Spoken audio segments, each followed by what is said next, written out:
Hello everyone. Welcome to the first episode in my Op-amp tutorial series. This series starts with Op-amp basics and goes into more advanced concepts with a focus on more practical considerations of op-amps once the foundations are established. In this episode, we'll introduce the op-amp and do some simple lab tests on a commonly available op-amp, the LM324. So what are op-amps exactly, and why would someone want to use them? Op-amps, or operational amplifiers, are high-gain differential input single-ended output voltage amplifiers. They are named operational amplifiers because when they were first created, they were used in analog computers to perform operations like addition, subtraction, integration, and differentiation. While their impedance characteristics vary wildly from chip to chip, they generally have a high input impedance and a low output impedance. They generally have low to medium output current, meaning they are mostly used to provide signal amplification, with some chips allowing for significant load currents, such as 10 milliamps or even 100 milliamps for lower voltage devices. However, they are rarely used alone for true high power amplification, such as driving a speaker. They are often used to drive power stages that drive things like speakers. Op-amps are best used in the DC to 10 MHz frequency regime, with different chips being optimized for different regions within that frequency band. Some op-amps are designed to work at higher frequencies, 100 MHz, or even up to the gigahertz band, but they are more uncommon and, depending upon the application, discrete transistor circuits, RF amplifiers, or current feedback amplifiers may produce a better solution. For circuits within the DC to 10 MHz band noted above, and with relatively low output power, op-amps are more effective in most ways than discrete transistors at the board level, because the biasing circuitry is integrated inside the op-amp, and the internals of the op-amp that aren't exposed to the package don't have to deal with the package parasitics. And integrated circuits can also make use of good transistor-to-transistor matching that discrete transistor amplifiers cannot. They produce very flat gain when they're configured to do so, or very predictable gain when configured to be something other than simple flat band amplifiers. This is accomplished by using op-amp feedback in combination with the op-amp's intrinsic high gain. Many different circuit functions are possible, such as amplifiers, differentiators, integrators, filters, summers, meaning they add different signals together in a sum, and many more. Due to their high gain and the way that they're designed for feedback, they can also be used as an error amplifier in a control system to great effect. Due to their popularity and ease of use, tens of thousands of op-amps exist, and each offer distinct advantages and disadvantages over each other, allowing you to select op-amps that are optimized for your requirements and your budget. Today, we're going to start with a common application circuit with a real op-amp before going back to the basics as a sort of jumpstart for more applicable circuits. We do this because going through the basics to a point where you can actually use an op-amp and understand what you're doing takes a little bit of time, and I want you all to see that in spite of that, it's actually pretty straightforward to use an op-amp for non-sensitive low-speed applications. So if you're feeling overwhelmed by the formal study of op-amps later, remember that for many practical applications, op-amps are pretty simple to use. Here we have a circuit schematic of an op-amp in what is referred to as non-inverting configuration. Don't worry about what that means just yet. The important point is that we have a voltage input, Vin, a voltage output, Vout, plus and minus power supplies, VCC and VEE respectively, and two resistors connected in a certain way between the output pin, input minus pin, and ground. I have noted two input currents, IOP plus and IOP minus. They are very small for this particular application, so we can assume there's no current flowing into the op-amp plus and minus inputs. This means that even if the input voltage, Vin, is produced by something with a high output impedance, like a resistive divider or certain kinds of sensors, then that voltage will be unaffected by the op-amp circuit, since no current will flow. Here I've written the equation for Vout. Don't worry about why this is the equation or how I got here. We'll get into that in later videos. This equation allows us to easily set a value for the gain of the circuit just by setting the values of R1 and R2. As a reminder, the voltage gain of most single-ended circuits is defined as the output voltage divided by the input voltage and is often denoted by AV. Now, op-amps don't have any fancy charge pump or any other kind of step-up voltage conversion circuitry within themselves, and as a result, they cannot produce output voltages that extend beyond the power supply rail's VCC or VEE. In fact, most op-amps restrict the output voltage to less than the rails by 1 or more volts. Meaning, for example, if VCC is 12 volts and VEE is negative 12 volts, the output can't be more than maybe 10 or 11 volts on the positive end and negative 10 or negative 11 volts on the negative end. However, this depends highly upon the specific op-amp chip, and you'll need to check the datasheet to see how close to the rails you can get on the output. For now, we'll just keep the voltage a few volts away from the rails, and we'll be okay. Similarly, the op-amp input pins are also restricted to be within VCC and VEE. Some very select op-amps will permit voltages beyond the rails on the inputs, but this produces some trade-offs. For the most part, you'll have to keep the inputs a few volts away from the rails, which is what we'll do with our op-amp today. Today we're going to be using the LM324 Op-amp. Here's a picture of it in the circuit on my breadboard. It's a dual inline package, and the pinout from the TI datasheet is right next to it, which is easy to find just by Googling LM324 datasheet. The LM324 is a quad op-amp, that's why there are so many pins, which is 4 op-amps in a single package, all sharing a single power supply. This generally reduces the cost per op-amp since it only requires one package, and many projects require more than one op-amp. We'll just be using one of them today. It's a low-cost general-purpose op-amp, sometimes called a jelly bean op-amp, meaning it's widely available.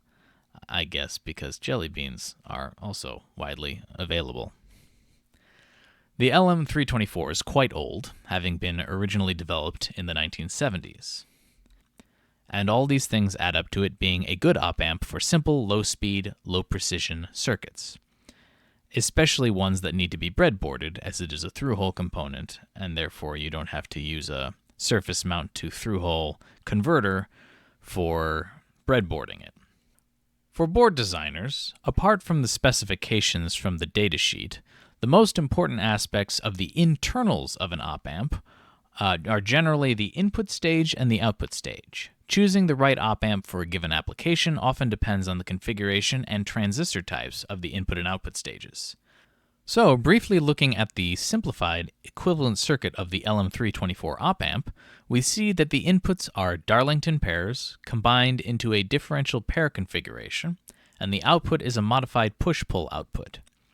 A discussion of the operation of these internal circuits is beyond the scope of this video, but it's useful to see a rough picture of what op-amps look like on the inside, and to keep in mind when you need to take into account the non-idealities and limitations of the op-amps you're dealing with.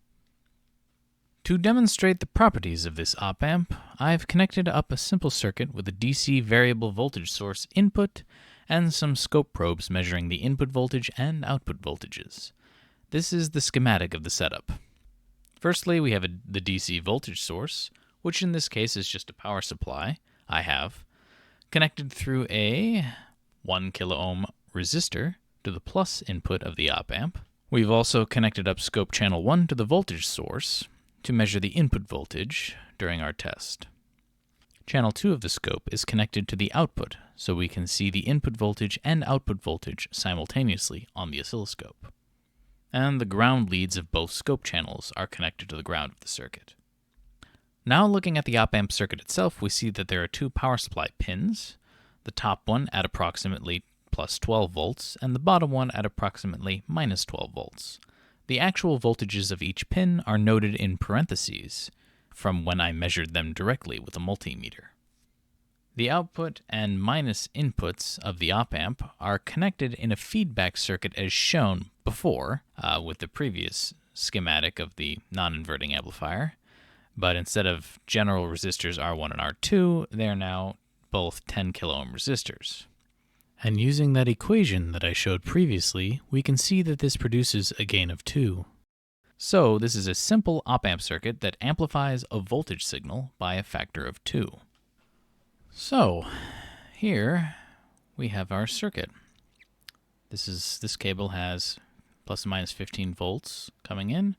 We got a 12 volt regulator and a negative 12 volt regulator. This is the input from the power supply coming in on the alligator clips. We have channel 1 of the oscilloscope connected to directly to the input coming from the power supply. We've got its ground clip also connected to ground. There's a 1 kilo ohm resistor coming from the source, as per the schematic, into the chip, the op-amp chip. We've got a bypass capacitor there. The two resistors to the left of the chip are the two 10K resistors in the feedback loop. And we've got scope channel 2 on the output of the op-amp here, with its ground clip connected to ground.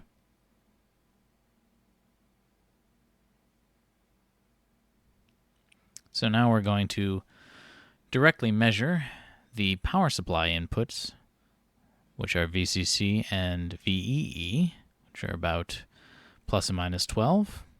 Let's see what they actually are. This is using a digital multimeter. The ground clip on ground and the positive clip on the positive rail. We get 11.82 volts. And on the negative rail, we have around negative 11.75 volts.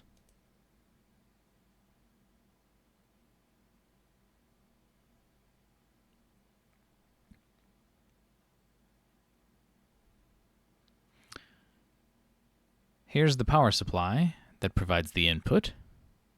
I'm going to power it on.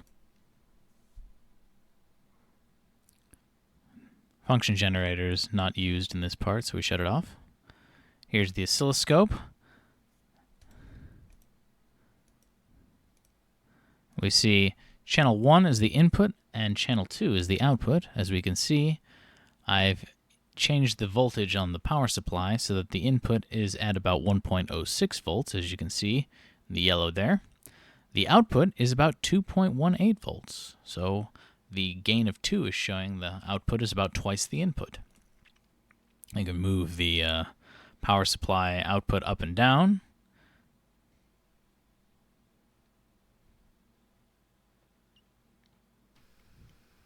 Here the input is sitting at about 2 volts and the output is at about 4 volts.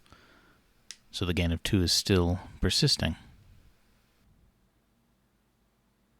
The relation still holds as we go higher and higher in voltage. Here's about 4 volts on the input and 8 volts on the output. I'm now modifying the volts per division on 1 and 2, channels 1 and 2, to be a factor of 2 apart. So the traces on the screen appear to overlap because the number of volts per division for channel 1 is 2.5 volts and the number of volts per division for channel 2 is 5. And so the gain of 2 from the amplifier circuit is now being negated by the difference in scaling factors between oscilloscope channel 1 and oscilloscope channel 2. Now we see the relation by when I move the voltage up and down, they remain in lockstep.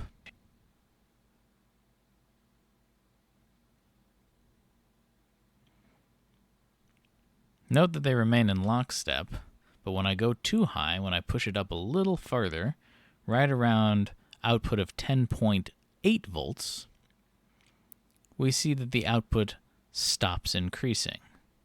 The input still goes up, but the output stops increasing. The output at this point has reached its maximum value. It is too close to the rail of 11.82 volts, And so the op-amp is incapable of outputting a higher voltage. This is its maximum limit. We call this railing, or the op-amp has railed when it reaches close to its rail value. Once we bring the input voltage down to a low enough value again, the output voltage stops railing and starts following the gain of 2 relation again. That concludes part 1 of my Introduction to Op-amps video. Next time, we'll look at the behavior of the LM324 over frequency and with different amplitudes at different frequencies. If you like this video, please like, share, and subscribe. See you next time.